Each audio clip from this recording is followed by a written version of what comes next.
Hi, it's Steve. Today we're going to show you how to change the drum baffle on your dryer. It's a really easy repair. Let me show you how we do it. Now to do this repair, the first thing we'll need to do is disconnect power to the dryer.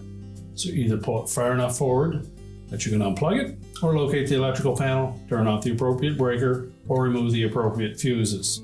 Once we've done that, we can start the repair. Now on this style of dryer that has a lint filter access through the top, we'll need to, first of all, remove the lint filter. Next, we'll remove these two Phillips head screws. Use caution that they don't drop down into that opening. Now, our next step is to detach the main top from the front panel. There's typically a couple of clips on the top of that front panel that engage the bottom edge of the top. You may be able to release those clips with a putty knife. They're typically 3 to 4 inches in from either side.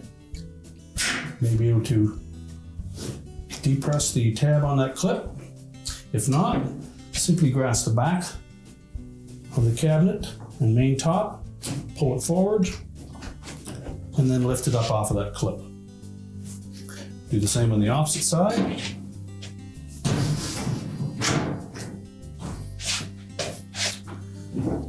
And then be sure you have enough room behind the dryer to tilt that top and console back. You either make sure you have something to lean that against or have somebody support it. Now next, we'll locate the area where the baffle is missing, or if you're replacing one that is still existent, you simply need to rotate that drum until that baffle is pointing up.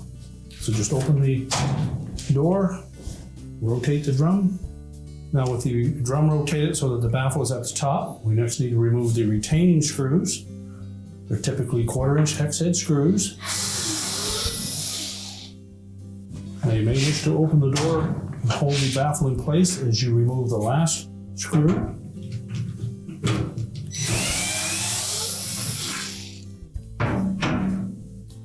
You lift the old baffle away and discard it.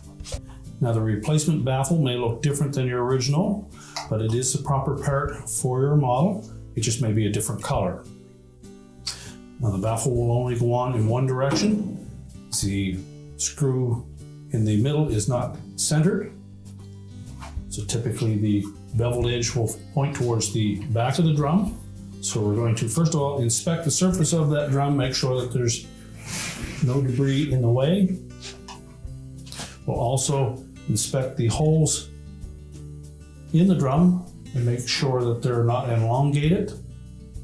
If the screws became loose, that may be the condition. And if that's the case, you'll want to take a flat washer and put that under the head of the screw. So we'll simply hold that baffle into place.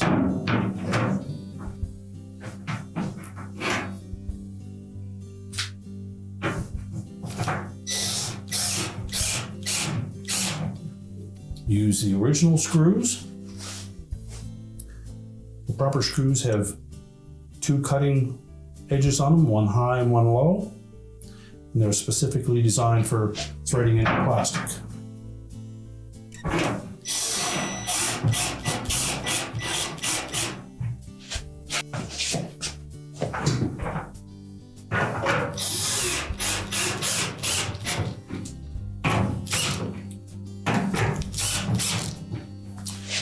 Tighten them securely, but be sure not to over tighten and strip them. Verify that it's secure. And then we're ready to put the main top back down in place. So now we're going to tilt that main top forward. Line it up side to side. You just pull it slightly forward so that we'll latch over those 2 clips. Line up the inlet housing for the lint filter. And reinstall the 2 retaining screws. We'll put the lint filter back into place, and then we can push the dryer into position. We're now ready to reconnect the power, and your repair is complete.